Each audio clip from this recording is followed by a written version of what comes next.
Bonjour, and welcome to FrenchTube, your ultimate destination for learning and enhancing your French skills. Join us on this enriching language journey. So, are you ready? Une matinée à Paris. Je m'appelle Margot et je suis guide touristique à Paris depuis presque 5 ans. Chaque matin, quand je me réveille, je sens une petite excitation dans l'air. Paris change tous les jours. La lumière, les bruits, les gens, tout est différent. C'est ça que j'aime dans mon travail. Aujourd'hui, je me lève tôt, vers 7 heures. Je bois un café noir et je mange une tartine avec un peu de confiture. En même temps, je regarde la météo sur mon téléphone. Bonne nouvelle, il va faire beau toute la journée. Pas de pluie, pas de vent, juste un ciel bleu et un peu de soleil, parfait pour une visite de la ville. Avant de partir, je prépare mon sac. Mon micro, un plan de Paris, quelques bouteilles d'eau et surtout mon badge de guide. Il y a mon prénom, Margot, et le drapeau français, anglais et espagnol. J'aime quand les touristes le remarquent. Ils me demandent souvent « Vous parlez vraiment 3 langues ?» Et je réponds avec un sourire « Oui, c'est utile à Paris. » Je quitte mon petit appartement du 11e arrondissement vers 8 heures. Dans la rue, les cafés commencent à ouvrir, l'odeur des croissants sort des boulangeries, et les Parisiens se dépêchent vers le métro. Je marche jusqu'à la station République et je prends la ligne 8 direction la Tour Eiffel. Dans le métro, j'écoute les conversations, certaines en français, d'autres en anglais, et parfois même en espagnol. C'est un vrai mélange culturel comme ma journée à venir. Quand j'arrive près de la Tour Eiffel, le soleil éclaire déjà le fer de la grande dame de Paris. Je m'arrête un instant pour la regarder. Même après des centaines de visites, je la trouve toujours magnifique. Je respire profondément, je souris et je me dis « Encore une belle journée pour faire découvrir Paris au monde. » Des touristes du monde entier. Quand j'arrive au point de rendez-vous, il est 9h moins 10. La place est déjà animée.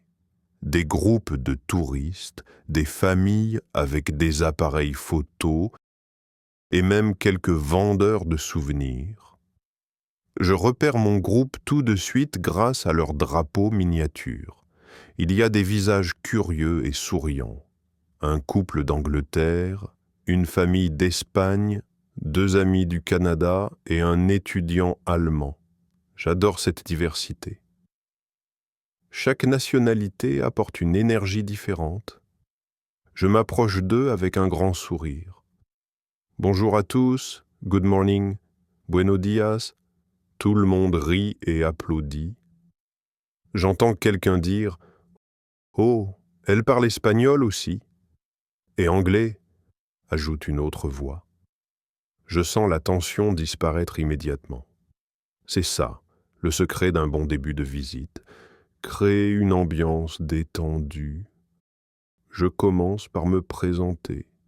Je m'appelle Margot, je suis guide touristique ici à Paris.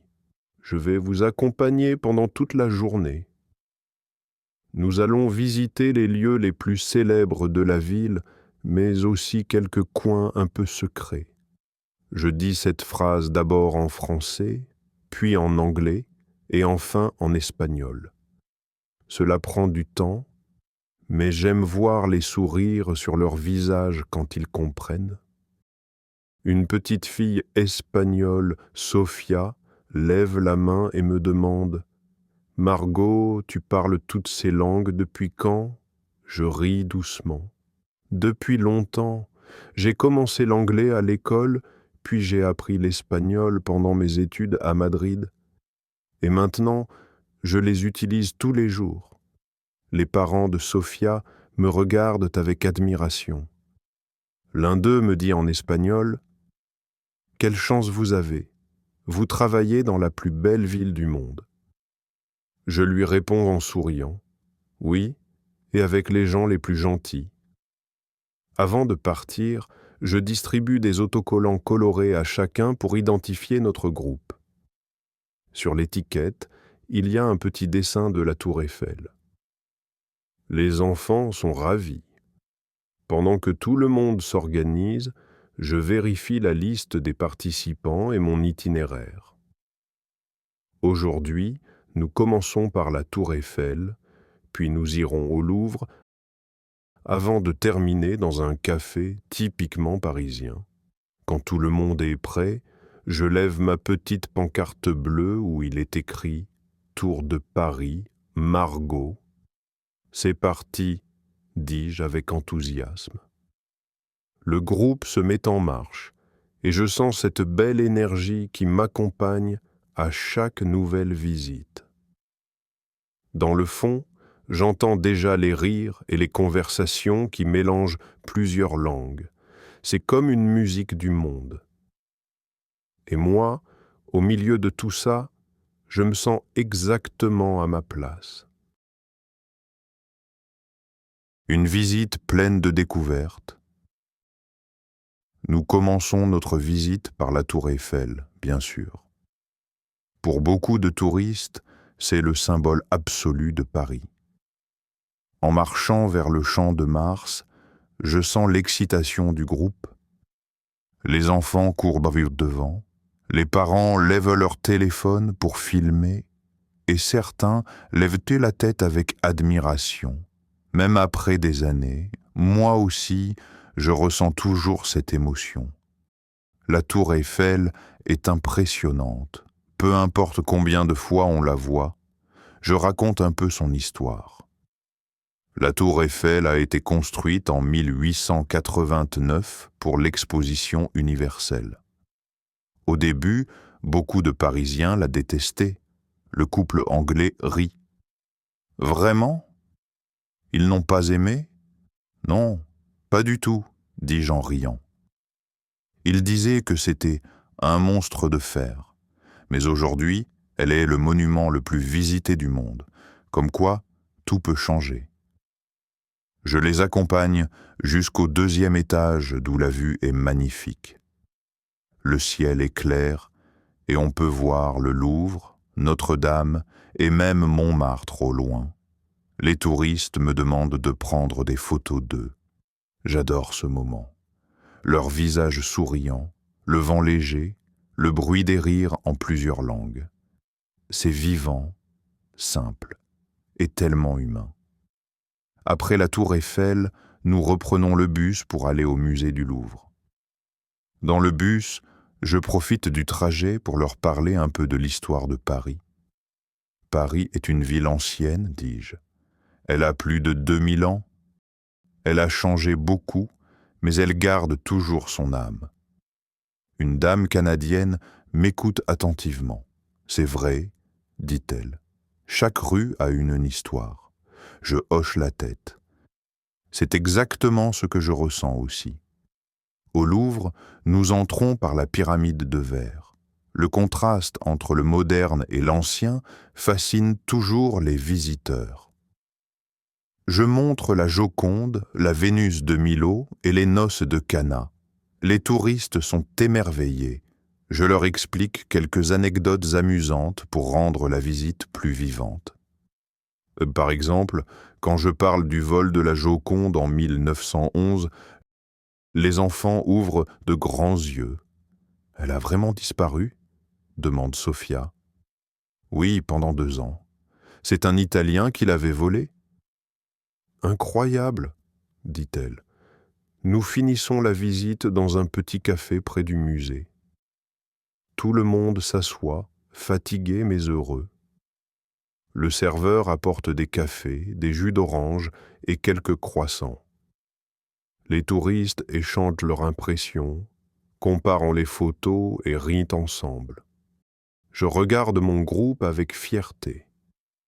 Ils viennent d'endroits différents, parlent des langues différentes, mais pendant quelques heures, ils partagent la même expérience.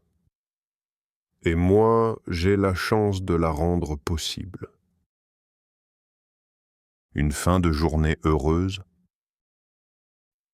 Après le café, le groupe semble un peu fatigué, mais tout le monde garde le sourire. Nous avons marché plusieurs kilomètres, visité 2 monuments et pris des centaines de photos. Je sens dans l'air cette énergie douce de la fin de journée à Paris. Le soleil commence à descendre lentement derrière les toits et la lumière devient dorée. Je propose une dernière promenade le long de la Seine avant de dire au revoir. C'est un moment que j'aime particulièrement. Les touristes marchent tranquillement, admirant les bateaux, les ponts et les artistes de rue qui jouent de la musique. Une chanson d'accordéon flotte dans l'air.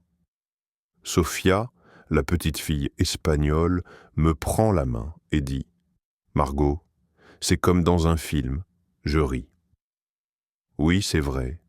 Paris, c'est un peu magique, surtout le soir. Nous nous arrêtons sur le pont Alexandre III.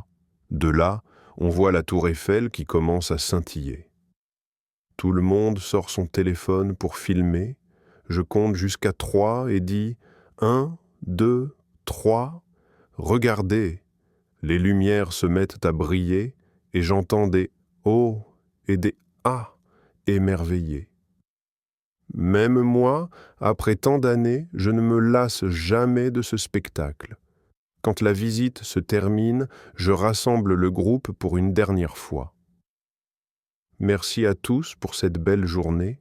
J'espère que vous avez aimé découvrir Paris avec moi. Les touristes m'applaudissent. Certains me remercient en français, d'autres en anglais ou en espagnol. Merci, Margot. Thank you so much. Gracias por todo. Je sens mon cœur se remplir de chaleur.